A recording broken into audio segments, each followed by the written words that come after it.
This is Ham College, episode 62 for February 29th, 2020. Ham College is brought to you by Icom. Get out and be active with Icom's new IC705 and its optional multifunction backpack. And by hamstudy.org, a great way to study for your next license exam.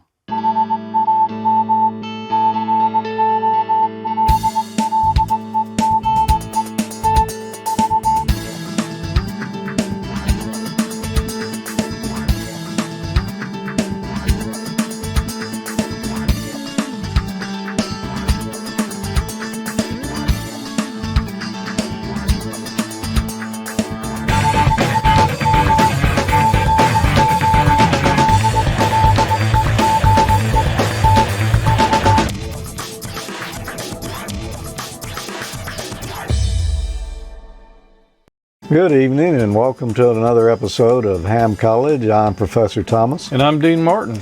And tonight we are going to have our first official extra exam questions. Now, yeah, we did have some questions last time, but they were just a few random ones.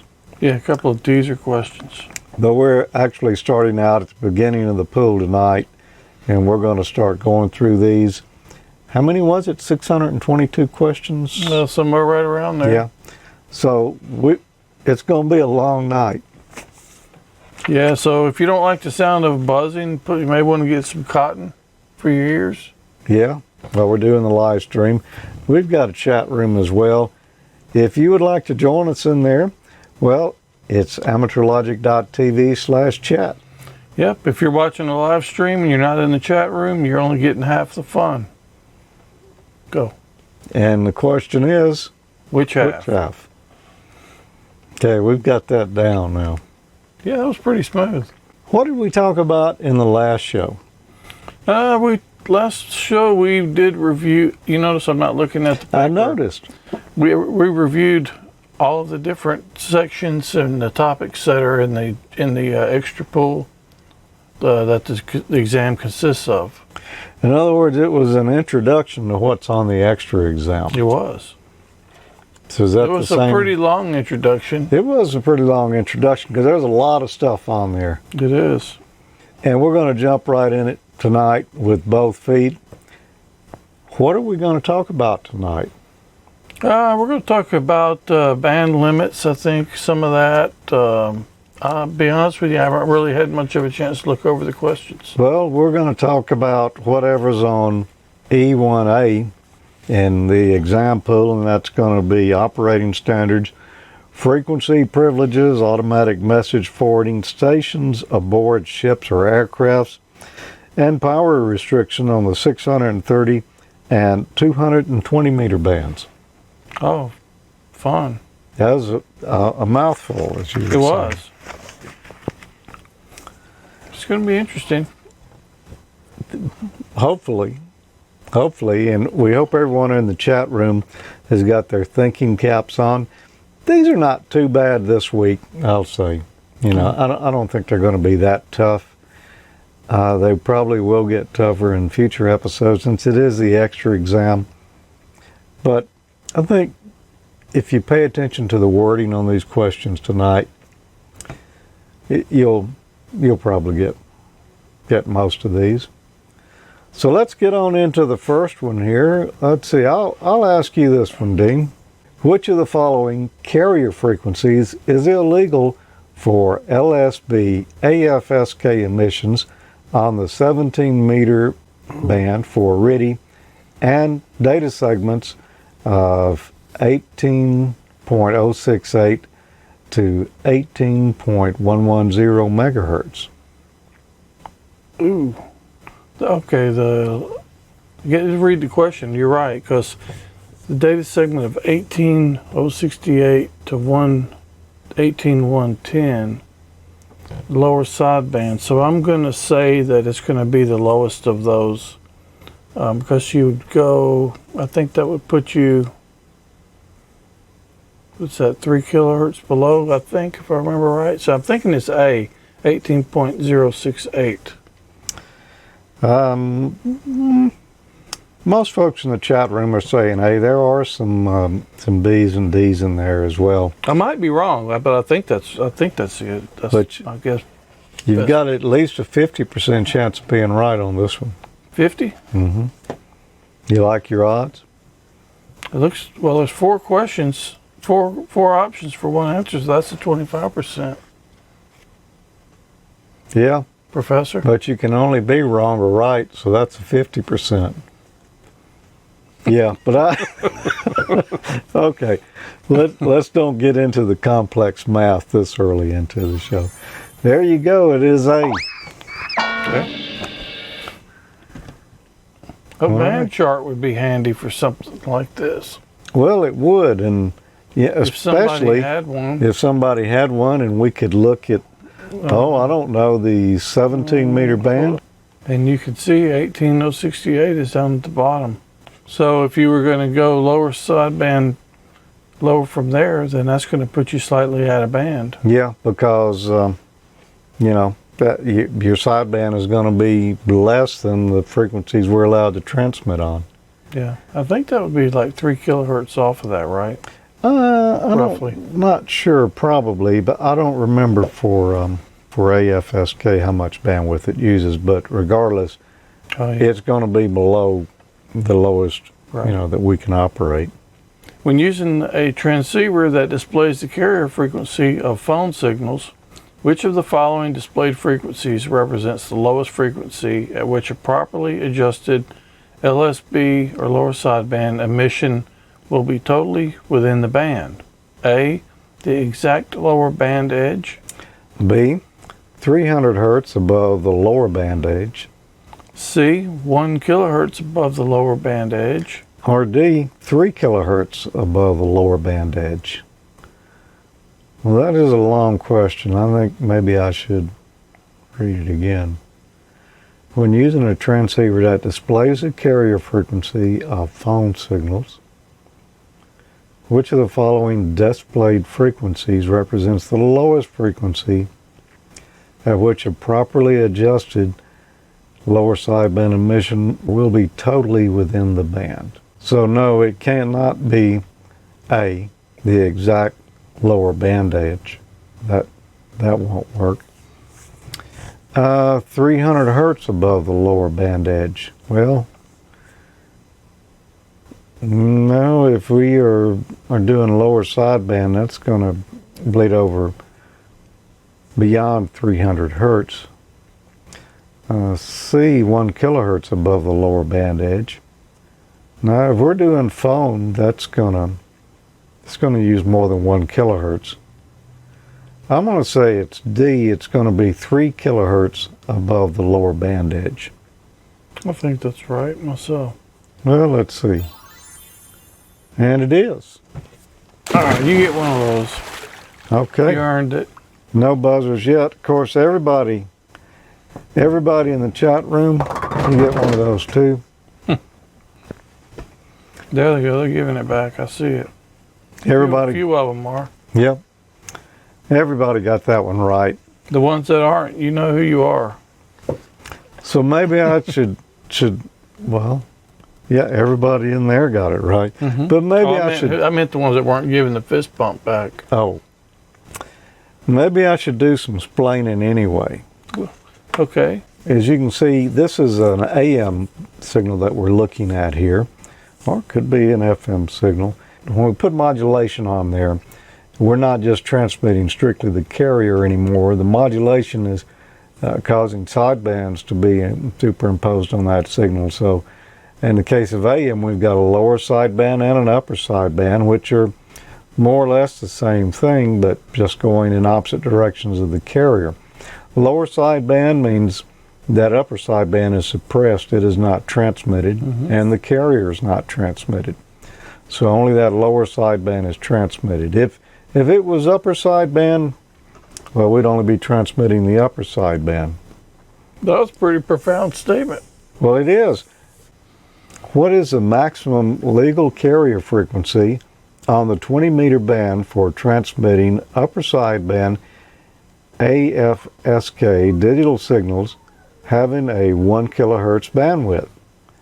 Is it A, 14.070 megahertz, B, 14.100 megahertz, C, 14.149 megahertz, or D, 14.349 megahertz. Maximum carrier frequency on the 20 meter band for transmitting upper sideband. Yeah, it's too late for that. You've already looked at the cheat notes. Yeah, I had the graphic up there, so unfortunately I didn't see it. That's nearly not going to work for me, is it? No, well, not when I have to set up the chart. So anyway, I can actually see that the band chart shows. Unfortunately, you can't take the band chart in when you take your test, I don't think. Go ahead. But anyway, I'm going to go with D, 14.349, since it's 1 kilohertz bandwidth it's saying. So that's 1 kilohertz below the maximum of the 20 meter band. Okay, well, nobody said that in the chat room. Well, maybe I'm wrong. Well, let's see. 14.149. Yep. You know why it's 14.149? No. Well, let's look at the chart over here. You said what, 14.349? Mm-hmm. And that would put you within 20 meters. However, they were talking about transmitting a data signal. Oh, yep. See, I cheated myself on the cheat. USB AFSK digital signal. So that would have to be down there in that red portion. So 14.149, if it was a 1 kilohertz wide transmission upper sideband, that would squeeze in there. I see. Just barely. And you were thinking, yeah, well, at 349 it would squeeze in, but... Yeah, but you're in the wrong portion of the band. Yep. With your transceiver displaying the carrier frequency of phone signals, you hear a DX station calling CQ on 3.601 megahertz lower sideband. Is it legal to return the call using lower sideband on the same frequency? A, yes, because the DX station initiated the contact. B, yes, because the displayed frequency is within the 75 meter phone band segment. Or C, no, the sideband will extend beyond the edge of the phone band segment. Or D, no, U.S. stations are not permitted to use phone emissions below 3.610 megahertz. When your transceiver displays the carrier frequency of phone signals, you hear a DX station calling CQ on 13.061 megahertz lower sideband. 3.061. Oh yeah, not 13. 3.601. Yeah, lower sideband, that means we'll be transmitting below 3.6. And just because he initiated the contact does not mean it's legal for you to transmit there. Because the displayed frequency is within the 75 meter phone band segment. Yeah, the frequency is within the phone band segment, but since you're lower sideband, your signal is going to be going down below that frequency, so that's not right. D, no, the sideband will extend beyond the edge of the phone band segment. Or D, no, the U.S. stations are not permitted to use phone emissions below 3.610 megahertz.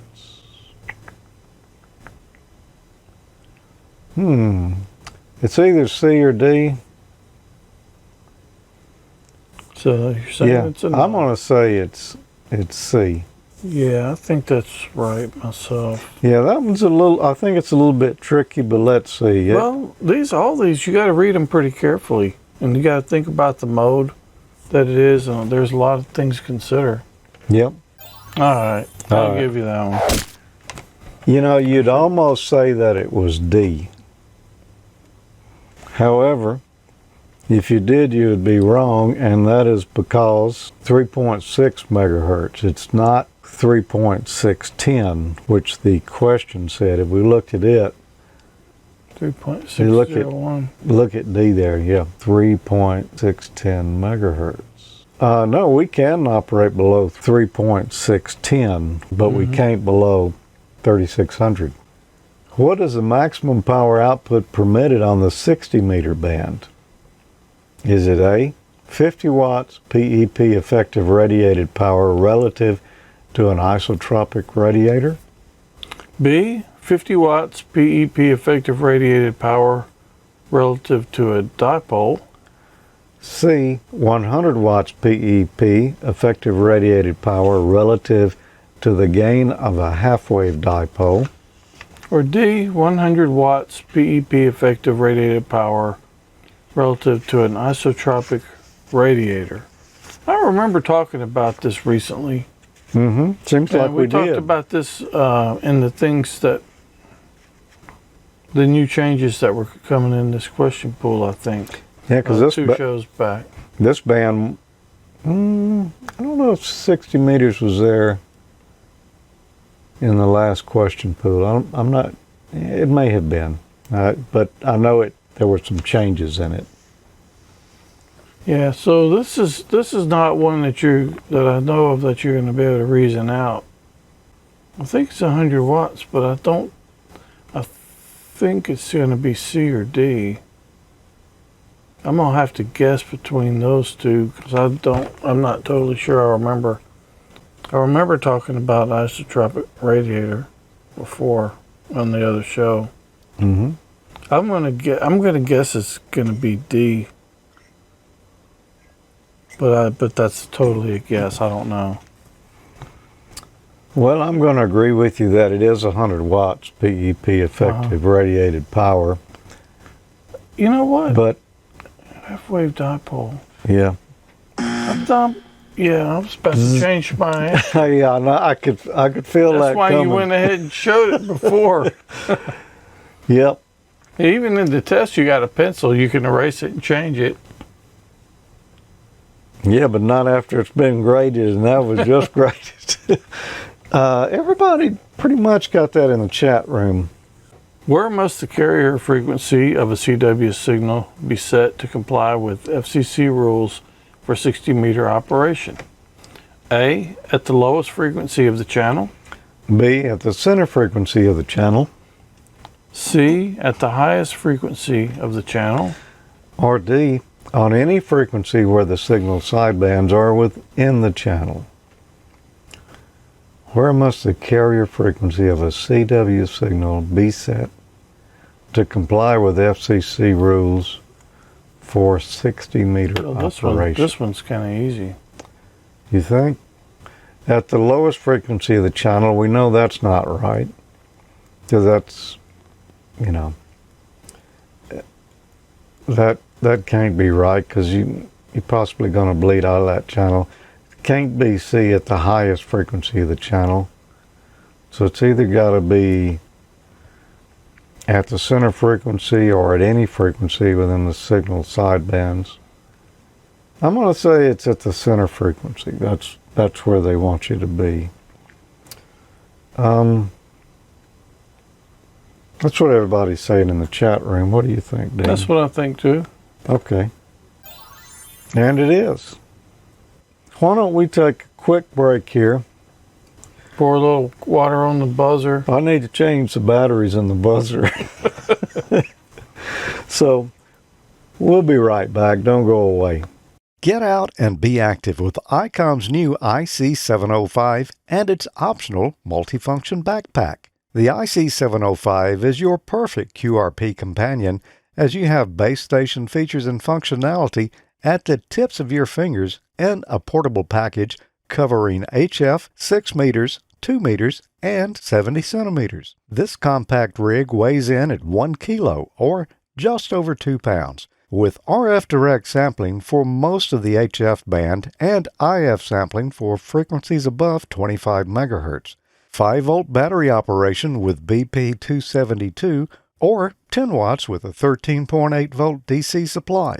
Modes include single sideband, CW, AM, FM, as well as full D-Star functions, a large 4.3-inch color touchscreen, and live band scope with waterfall, integrated GPS with antenna and GPS logger, micro SD card for data storage. It comes standard with the HM243 speaker microphone, and it supports QRP and QRPP operations. The perfect accessory for the IC705 is the LC192 optional backpack with a special compartment for your IC705 and room for accessories for soda activations or just a day in the park. Visit IcomAmerica.com/amateur for more information about this and all the great Icom radios.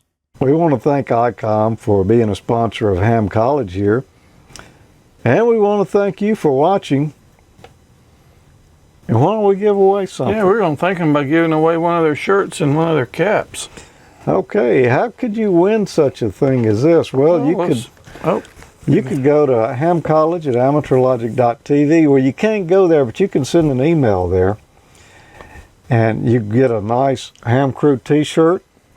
Looks just as good coming as you will going. And you can get something to top it off with as well. Literally all the way to the top.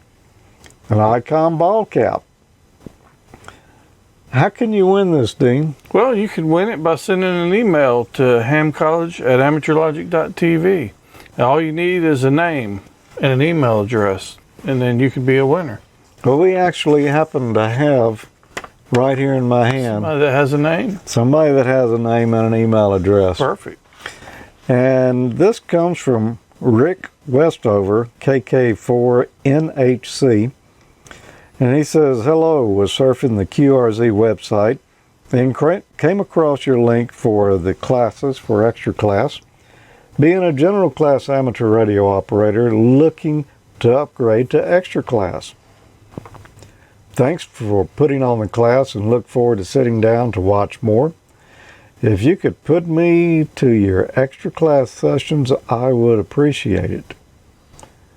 Well, here's one right here tonight, Rick. Yep, and you'll be able to wear your new Icom gear, Icom swag, while you're watching the Ham College shows, getting ready for your test. Yep. Congratulations. And, you know, he's only watched one episode, and look, he's already won a cap. Paid off. This test should be nothing for him. Yeah. He should breeze right through it. All right. So there you go. Why don't you go after the show tonight? Send us an email address. All you need is a name and an email address. You can have a call sign or not. Or not. And you can give us a nice little note like Rick did there. Or you can say relatively little.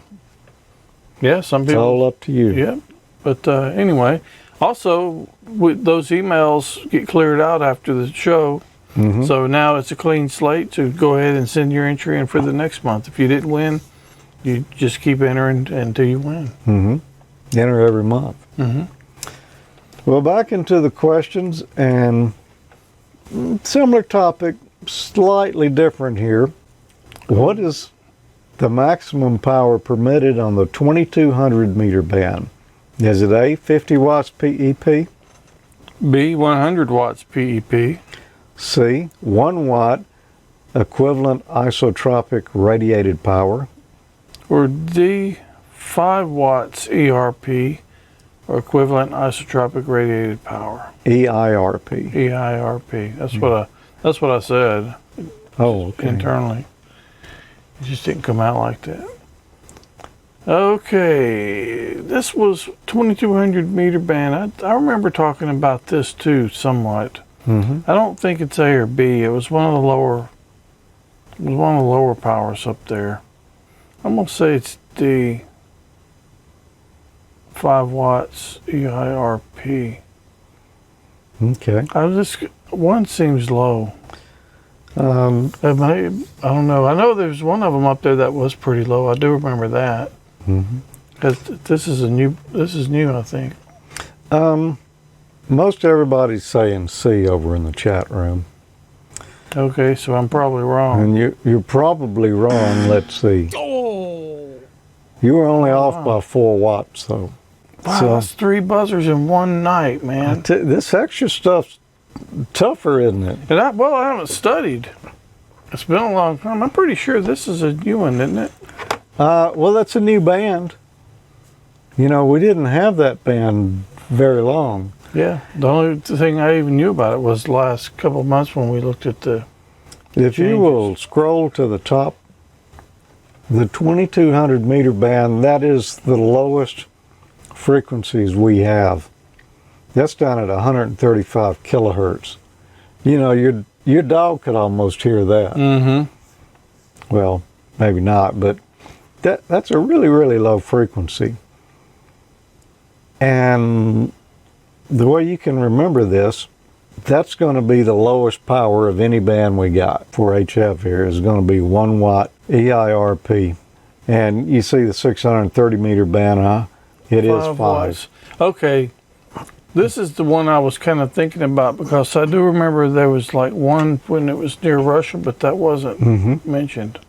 That's how you can remember it right there. The very lowest band we got has the lowest power. It's 1 watt.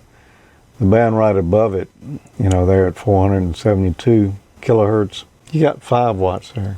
Plus you're in 496 miles of Russia, not 497 or 495. If a station in a message forwarding system inadvertently forwards a message that is in violation of FCC rules, who is primarily accountable for the rules violation? A, the control operator of the packet bulletin board station. B, the control operator of the originating station. C, the control operator of all the stations in the system. Or D, the control operator of all the stations in the system not authenticating the source from which they accept communications. Well,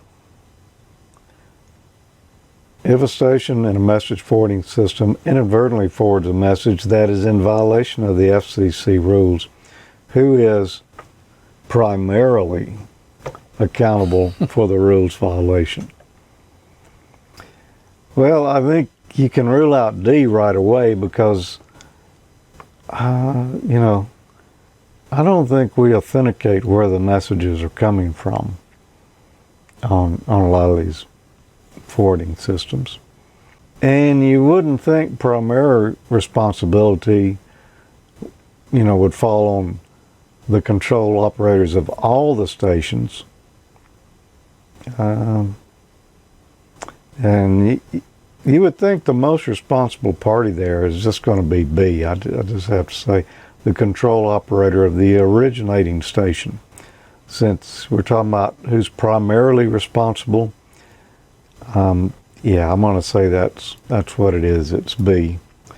And Some people think that's right too. the chat room, they're between B's and C's there. I think there might be more C's. They're back and forth.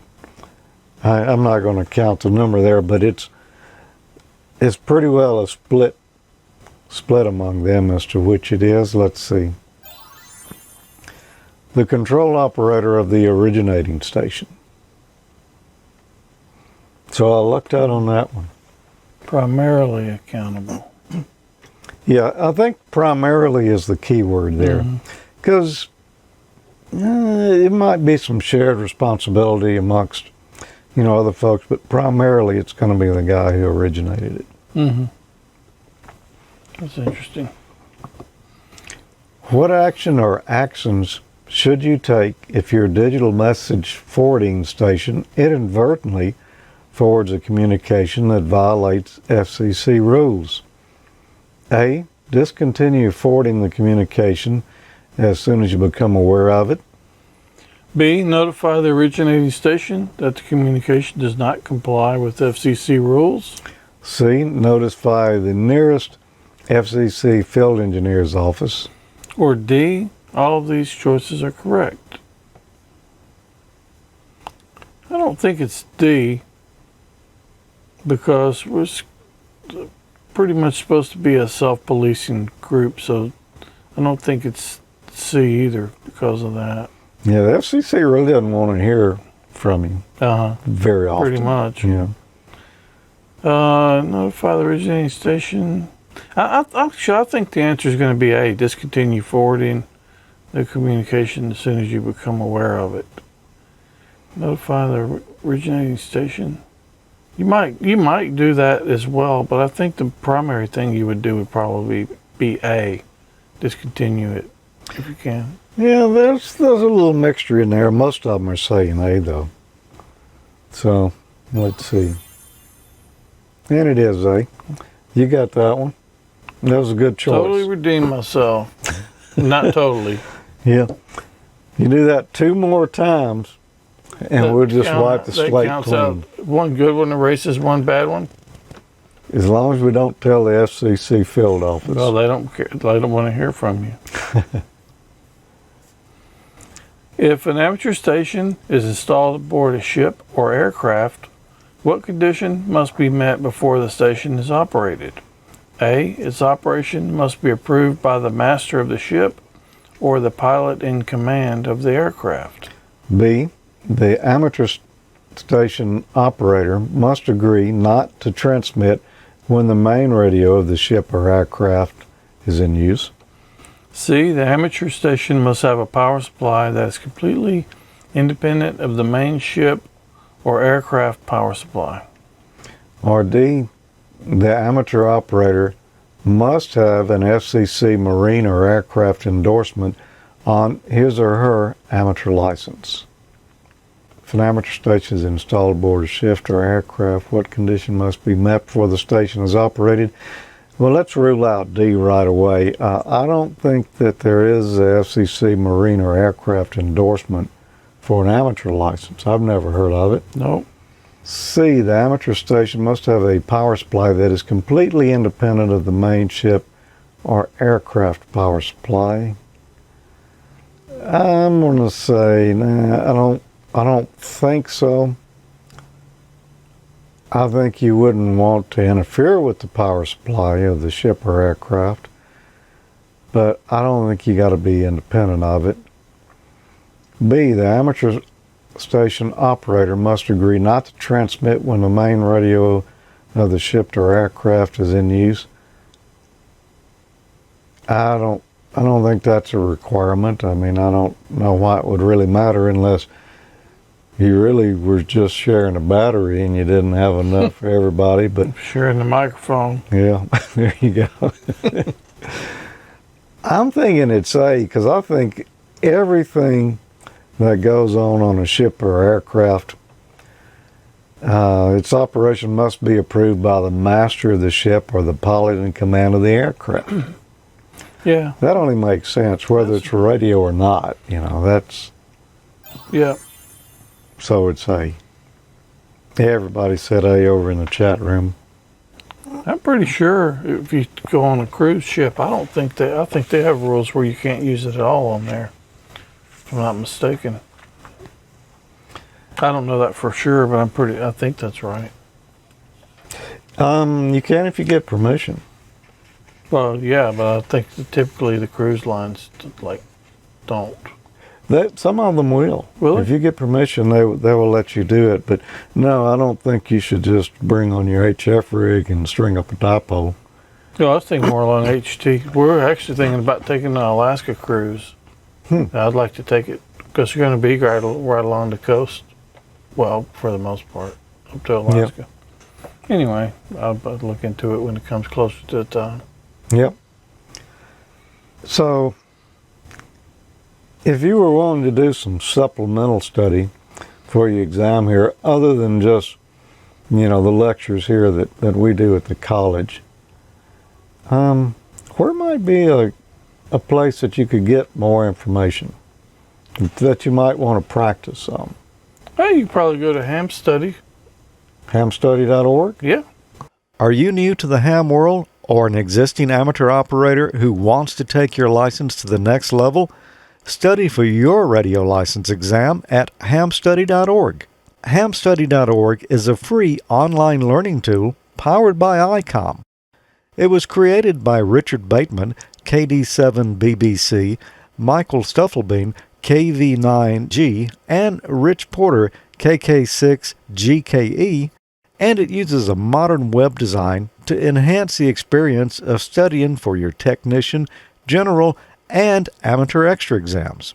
Since 2013, hamstudy.org has helped new and existing hams to familiarize themselves with the question pools, use stats-based flashcards to focus on material they need to learn, and take practice exams to gauge progress. Visit hamstudy.org on your desktop computer or mobile device. Register for a free account at hamstudy.org to access personalized study history and other site features. Prepare for an exam in an intuitive and comprehensive manner. Check out hamstudy.org, powered by Icom, for free learning tools. Good luck on your next exam. Well, there you go. There's where you can go. Yep, right there, and do some practice exams online. There's another good resource we like to recommend, and as a matter of fact, the book has not been published yet, but our friend Gordo, WB6NOA at Gordon West Radio School, is currently working on his next version of the Amateur Radio Extra study guide. Well, good deal. I bet it'll probably be out in no time, though. I think he's near the end on it, because that pool just come out this year. It has not been around very long yet. Well, back into the questions here. We don't have many left to go tonight. I'm not sure I can handle many more. Yeah? Well, let me ask you this one anyway. We'll just see. Okay. Which of the following describes authorization or licensing requirements when operating an amateur station aboard a U.S. registered vessel in international waters? A. Any amateur license with an FCC marine or aircraft endorsement. B. Any FCC issued amateur license. C. Only general class or a higher amateur license. Or D. An unrestricted radio telephone operator permit. All right, I'm going to read this closer. Which of the following describes authorization or licensing required when operating an amateur station aboard a U.S. registered vessel in international waters? There's that FCC marine or aircraft endorsement thing, which is not really a thing, so it's not A. Any FCC issued amateur license. It doesn't mention which bands, so that's kind of a general thing, but it might be. Only general class. I think it's going to be B. Any FCC issued amateur license. Which is license requirement operating an amateur station. It doesn't really go into which band, so which class license or anything. So I'm thinking it's going to be B. Any FCC issued amateur license be the answer. I think you're right. They're guessing both B and C over in the chat room. Yeah. It's sort of a broad question to me. Yeah, if you were going to use a handy talkie, or 2 meters, you wouldn't need a general for that. So yeah, you got that one. Well, that means I got one more to correct, then I'll be breaking even. Totally redeemed. What special operating frequency restrictions are imposed on slow scan TV transmissions? A. None. They are allowed on all amateur frequencies. B. They are restricted to 7.245 megahertz, 14.245 megahertz, 21.345 megahertz, and 28.945 megahertz. C. They're restricted to phone band segments. Or D. They are not permitted above 54 megahertz. What special operating frequency restrictions are imposed on slow scan TV transmissions? Yeah, I actually think I remember this one. Well, I don't think they're allowed on all amateur frequencies. You can throw that out because there's some frequencies that, we can only operate specific modes on. I don't think they're restricted to just those 4 frequencies mentioned there either.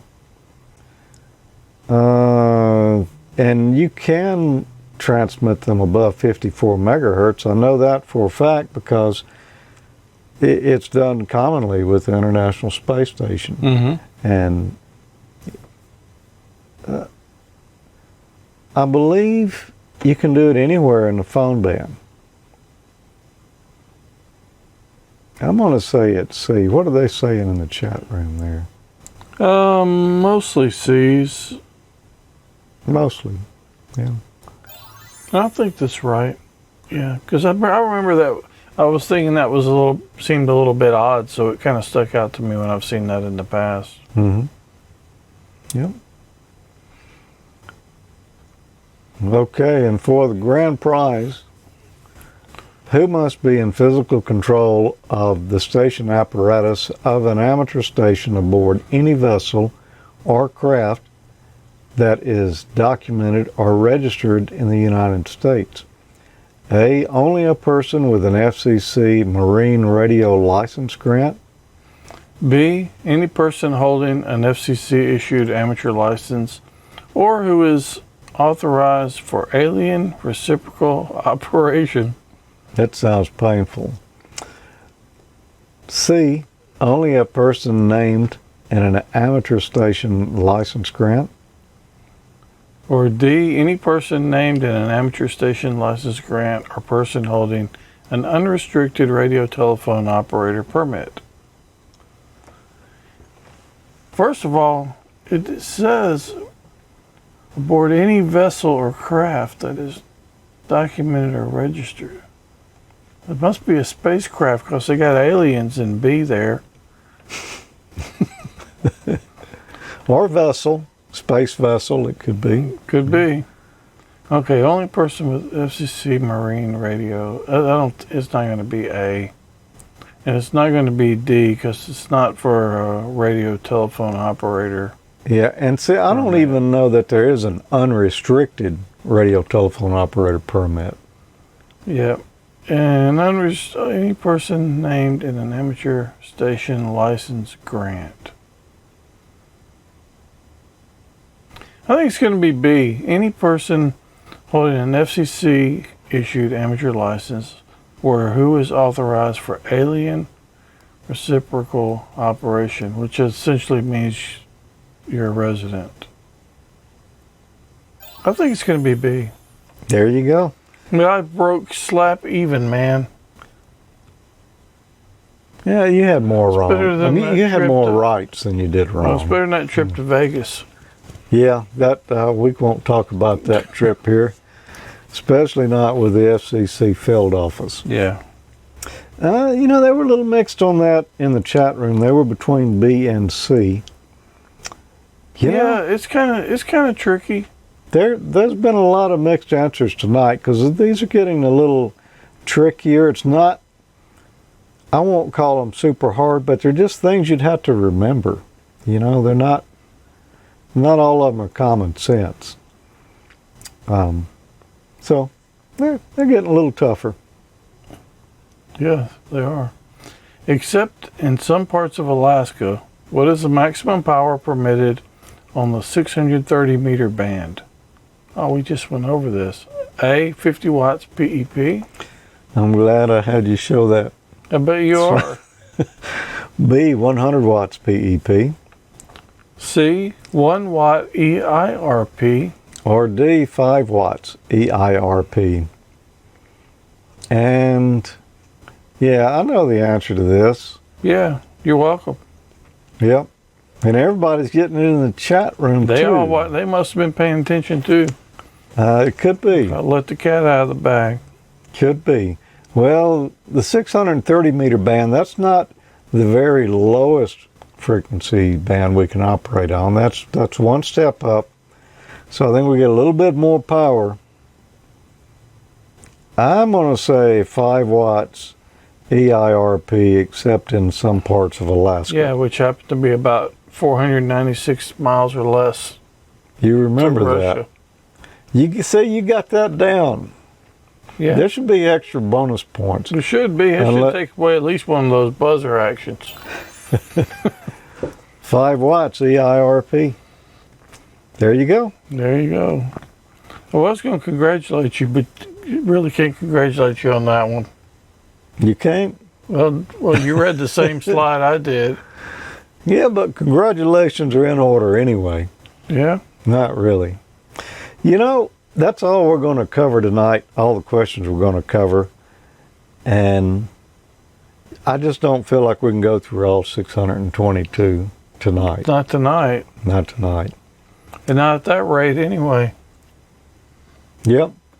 You know, I brought this shirt tonight expecting some math. Mm-hmm. But after I put it on and looked at it, I said, you know, this is going to be way too simple math for the questions that are probably going to show up. I only got a middle up. school education tonight, so. There you go. And that was from Canada, right? Oh, the T-shirt came from Yeah. Canada. The E3MIC sent you that. What if you didn't have friends sending you T-shirts, and you needed to look really good at the next? Well, we don't want to do shirts and skins up here, that's for sure. No. No. Where would you go?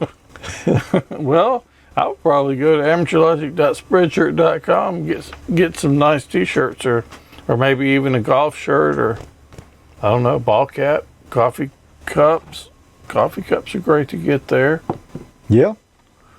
Hoodies, you name it. It's all kind of stuff there. That's where I do all my gift buying for my ham friends. This is where you do all your Christmas shopping. For my ham friends. And birthdays too. Yep. And you should probably check it out. It's a good place. Yeah. There's a lot of society that goes on here at the college as well. Yeah.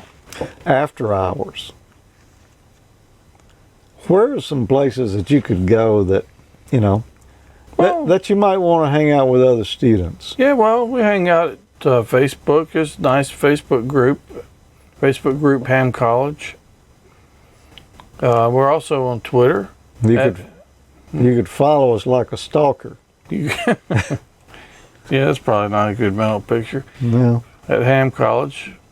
And we've also got a groups.io group. It's /G/AmateurLogic. Okay. So we also from there, either of those, you can find out about when the live streams are happening, just like this one. Mm-hmm. So if you want to stay posted, stay up to date when those are, so you can join us. That's a good place to get the information. It was a very good place because we always post in advance. One other place that you might want to visit on the interwebs would be our show notes wiki. AmateurLogic.TV/wiki. Our friend Dan in non-LVS does that for us. Yep, thanks to him for doing that. Yep. Thanks for being with us here tonight, everyone. As you can see, these are going to be a little bit tougher. We'll take a little study. But they're going to be fun, though. There'll be a little buzzer action going on, but that's what kind of makes it sort of fun. As long as he's getting the buzzers and I'm not, though. We got plenty of batteries, so this could go on for quite some time. Oh, yeah. But yeah, tonight, not really technical questions too much. No, but there are some pretty in-depth ones coming up. There are. These tonight, these are pretty much rules, most of them, that you would need to know. And observe the wording of them, too. There were a few trick answers in there as well. So,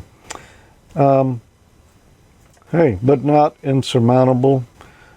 We managed to get extra class licenses, so you can too. You can do it for sure. Yep. All right, Dean, any final words before we get out of here tonight? No, it's just, it was a good time. I wish I had got a little bit better score, but that's kind of how it goes sometimes. Sometimes, yep. But I mean, we're expecting these are going to be a little tougher.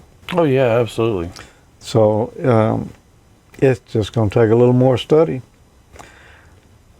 Well, I'm going to say join us in the middle of the month, coming up on, it'll be my birthday, won't it? It will. March the 13th, we'll be shooting the next Amateur Logic. Another Friday the 13th. Another Friday the 13th. You know, We just had one of those. we did. But you know, I guess that's why Friday the 13th has never been that unlucky of a day for me, because it's my birthday every so often. Yeah. So, yeah, I've kind of become accustomed to it. Yeah. You gonna wear your Jason mask? If you will 3D print us some, we can It'd wear probably be those. cheaper to just order some off Amazon than Probably buy that would. much filament. That would be a lot of filament. Well, thanks for joining us, and you know, check us out at Amateur Logic, March 13th live, and the next time college at the end of March. All right, 7-3 See you then. everyone. 73, everybody.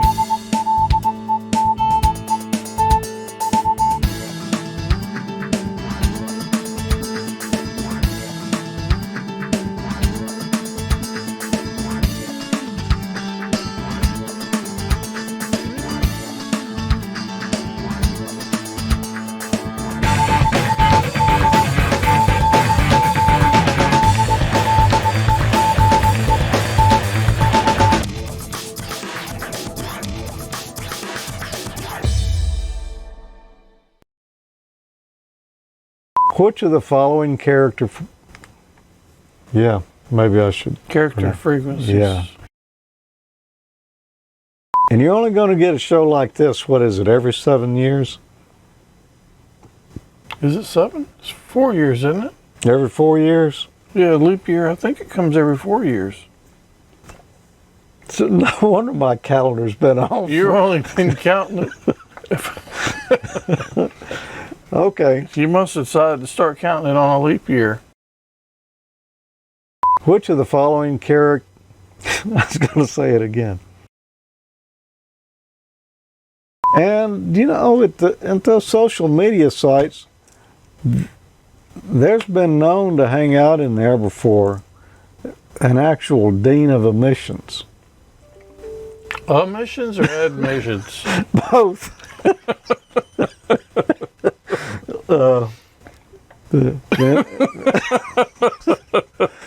Radio emissions I'm talking about. Emissions. Oh, Yeah, okay. emissions. Yeah, that's probably all we ought to say about that.